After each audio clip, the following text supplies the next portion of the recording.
Hello and welcome to Fire of Learning. I'm Justin. France, 1314 AD. The final strong Capetian king, Philip IV, is dead.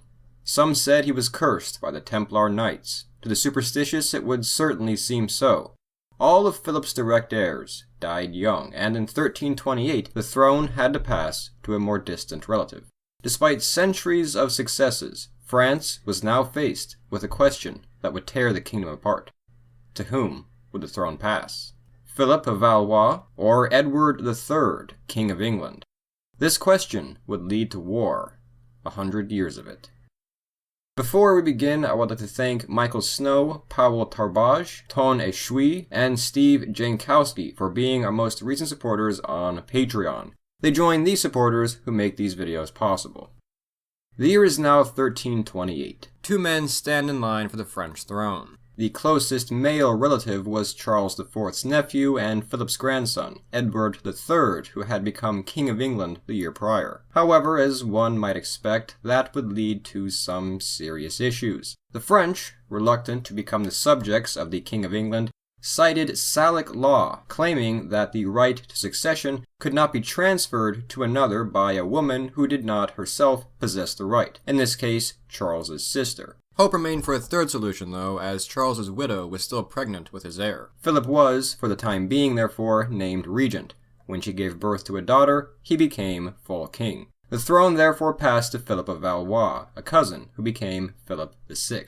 France was now to be ruled by the House of Valois. Edward III in England initially accepted this decision, but as time passed and opportunity presented itself, he would begin to have second thoughts.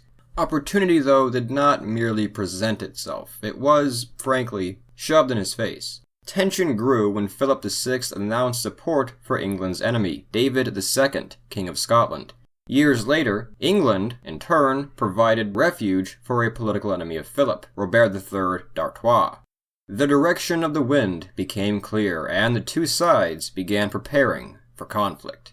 In 1337, Philip attempted to annex the English-held Gascony, a prosperous region in modern southwestern France, claiming that the English had forfeited it by aiding King Philip's enemy. In response, Edward III renewed his claims to the French throne, and war had begun. Neither side could have known how long this 100 Years' War would last. The 100 Years' War was not one single war which lasted for exactly 100 years. No one had the time, money, nor energy for that long of a continuous conflict. More precisely, it refers to a period of 116 years which is often divided into three phases. The Edwardian War of 1337 to 1360, the Caroline War of 1369 to 1389, and the Lancastrian War, which is sometimes itself divided into two, from 1415 to 1453. The war would also extend into other areas, namely the Duchy of Brittany and Iberia. However, it is often viewed as a single struggle, which was indeed passed down from generation to generation, and thus it isn't necessarily wrong to view the 100 Years' War as one single conflict.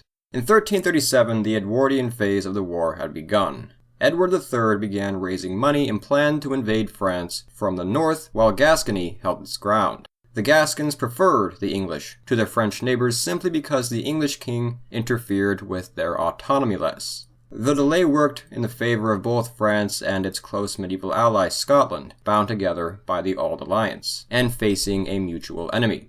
In 1340, Edward finally attacked, leading to the naval battle of Sluys, resulting in an English victory and English control over the English Channel.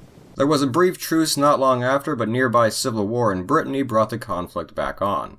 The French and English, unsurprisingly, saw opportunity in the conflict and backed rival sides, leading to a resumption of the conflict. In 1346, Edward invaded the north of France once again. On August 26th, the two armies met near Crécy. Here, the English had somewhere in the neighborhood of 10,000 men, the French around 25,000. Despite this, the English took the field, losing only around 200 men, while killing perhaps a third of the French army. The battle was a disaster for the French. Philip VI's brother and many of his allies and nobles died in the battle, and he himself was wounded with an arrow to the jaw. Multiple factors explain the absolute failure for the French here at Crécy, but the most prominent reason is the success of the English longbow. In the rainstorm that had drenched the battlefield, neither the French crossbowmen nor knight were able to stand up to it effectively. Following this victory, Edward III was able to conquer a large portion of northern France. The war's momentum was to be interrupted, however. In 1348, the Black Death reached France and then spread to England. It was the beginning of a number of reoccurring outbreaks over the decades that would ravage European society. Death tolls were staggering. It likely cut Europe's population in half within a 4-year period, though the worst of the outbreaks were found mostly in the south of the continent. The lower classes, who found food and sanitary conditions scarce, bore the brunt of the epidemic, though no one could truly feel safe in this time. What sin had the people committed to cause God to punish them like this? The plague began to subside in the early 1350s, and the war was soon back on. Philip VI was succeeded by his son John II in 1355. In late 1355, the English Black Prince, Edward of Woodstock, mercilessly ravaged the French countryside. The French king did not react adequately, and in response, order broke down further as the French people lost loyalty to their king. On the 19th of September, 1356, the French met the Anglo-Gascon army at the Battle of Poitiers. Here again, the English won an incredible victory, taking minimal losses. They were even able to capture the French king. This forced the signing of the Treaty of Bretigny in 1360. In return for lands in Aquitaine in the north, Edward renounced his claims to the French throne. However, ransom for the French king was still naturally demanded. Jean II, though, died while in captivity in 1364 and was succeeded by Charles V. The first phase of the war had ended, but France remained in chaos. Revolt and civil war ravaged the kingdom amid all of its problems. The Caroline War resumed things in 1369, following a revolt in Gascony. Though the English initially saw success, it was not to last. The Black Prince died of illness in 1376, and his father, King Edward III, died the year after, leaving the English throne to Edward's grandson, 10-year-old Richard II. All the while, the French had been making serious gains. By 1380, the French had control over much of Aquitaine, and the English holdings were reduced to these small areas shown here. It was in 1380, however, that the French King Charles V died of illness at the age of 42, and the throne passed to the 11-year-old Charles VI. 2 children now sat on the thrones of France and England. No single regent was appointed for the English King Richard II in his youth out of fear of who that regent would be, his uncle, John of Gaunt, who held a considerable share of power regardless. Charles VI was to be directed by his uncles until the age of 19.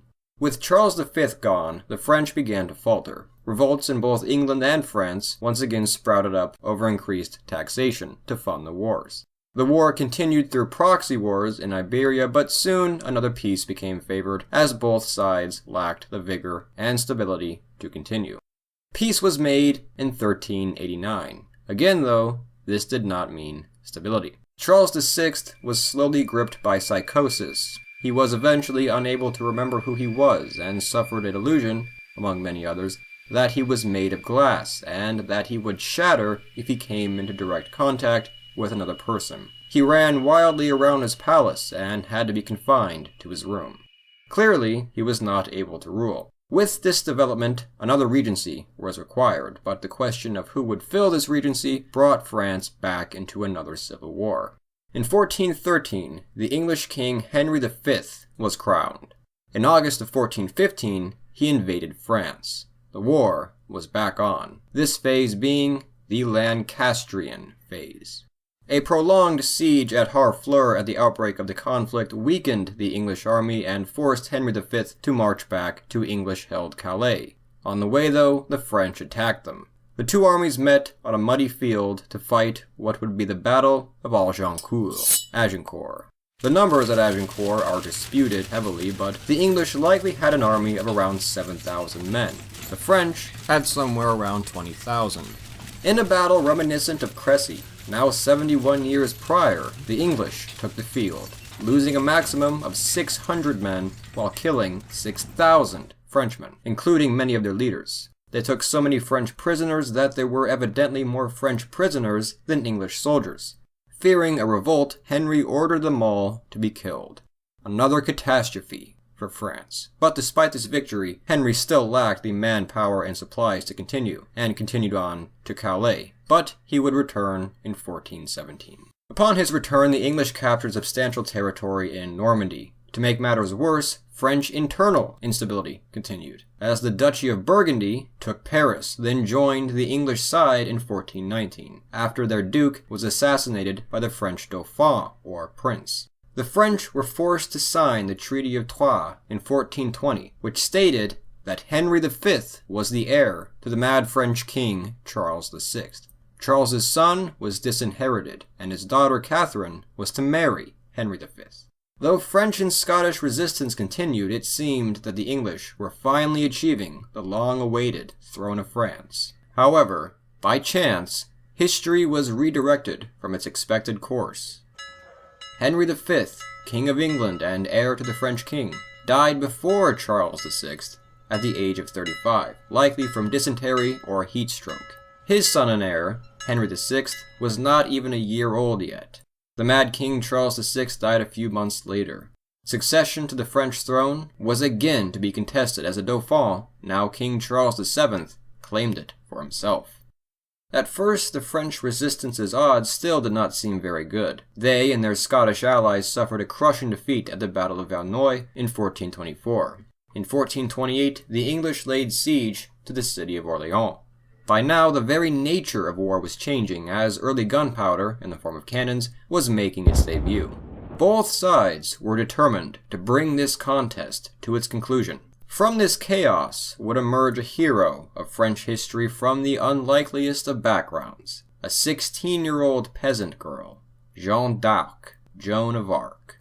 From a young age, this Joan of Arc claimed to have experienced visions and communicated with multiple saints, who encouraged her to live a life of piety and chastity.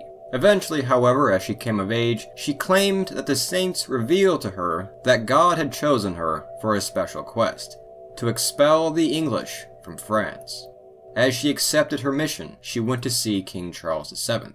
Unsurprisingly, she was thrown out at first, and was unable to see him. There were plenty of these mystics running about France. What made her special? But as word of her visions spread, she was later allowed to see the king. She even performed a miracle in front of them. The king dressed as one of his nobles and sat among them in disguise to test her abilities. She was, however, able to walk right up to him and identify him. The French commanders and the king himself were still skeptical but desperate for victory. Orleans was of key importance, so, trusting in her and in God, they gave Joan an opportunity. In May of 1429, she was allowed to be one of the leaders of the French assault on the English to relieve Orleans. During the battle, she was wounded with an arrow, but later returned to fighting that day, and the French came to win. Inspired by this girl, the French army continued to follow her. Later that year, they took back the city of Rheims, where the kings of France had traditionally been crowned, and Charles VII was officially crowned King of France. After this great victory was achieved, Joan claimed her visions had stopped. She had completed her task. But as the fighting continued on, she continued on with it.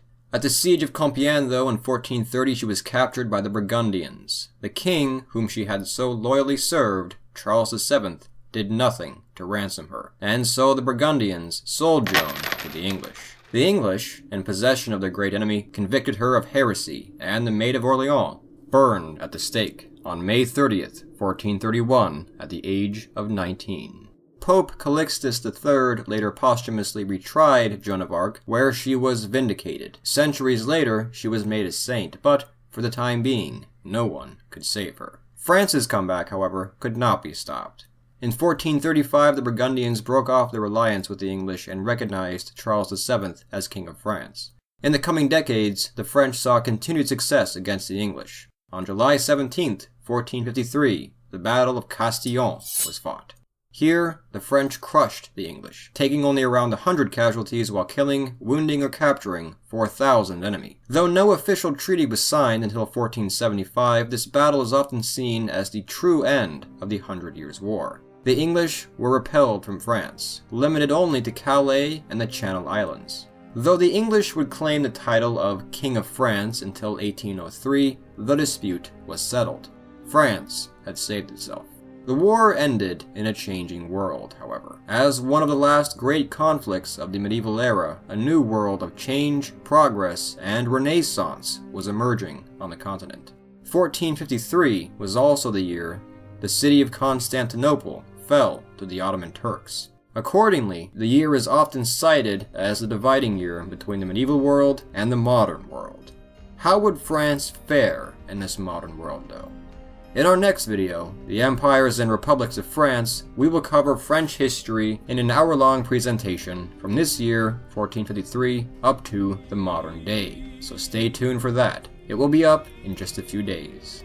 I hope you enjoyed this video. If so, I invite you to come check out the rest of Fire of Learning, especially my other videos on French history and society, namely the previous History of France documentary and History of its Language, and to subscribe to see more videos like this in the future. To help with the cost of producing these videos, a donation on Patreon would be a big help. A special thanks to our current Patreon supporters, once again listed here. We are also on Instagram, Facebook, and Twitter, so come check us out there too. This has been a Fire of Learning History of Nations and Peoples documentary. Merci for watching.